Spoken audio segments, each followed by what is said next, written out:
Je suis à 10 là, et il y a 2 jours c'était à 12. Christian Martin relève le taux de sucre de ses vignes. À l'approche des vendanges, ce viticulteur suit attentivement l'évolution de son raisin. Et cela d'autant plus que depuis mardi, la pluie tombe presque sans discontinuer. Pour l'instant, c'est pas dommageable dans la mesure où ça remet un peu de sève et ça, disons, fait migrer les sucres de la feuille vers le raisin.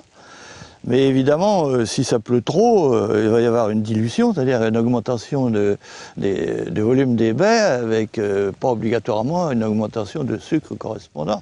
Ce professionnel de 75 ans sait également d'expérience que dans ce contexte météo, la pourriture peut s'installer et générer de la moisissure.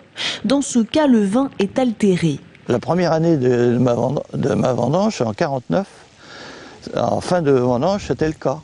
Il y avait des goûts iodés qui étaient dus à la pourriture grise avancée. Ensuite, j'ai connu cela d'autres fois, mais surtout en 76 également, où il y avait une année très sèche, et puis au solstice d'automne sont venues des pluies abondantes et une température élevée avec une pourriture accélérée.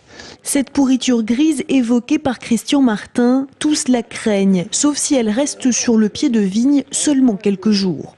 Ce fut le cas en 1959, année de vendange exceptionnelle. Les raisins ont gonflé et certaines baies ont été, disons, chassées et coincées dans la grappe sans pouvoir tomber.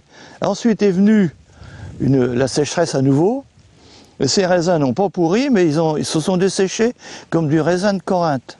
Et au pressurage, on avait des degrés phénoménaux en fin de presse, quand on pressait au maximum pour sortir ce jus de ces raisins de Corinthe là. Et ça avait donné un goût de raisin cuit au vin qui était remarquable. Des millésimes plutôt rares. Quoi qu'il en soit, le vignoble ne devrait pas avoir à craindre des gouttes. Le beau temps est prévu dès les jours prochains.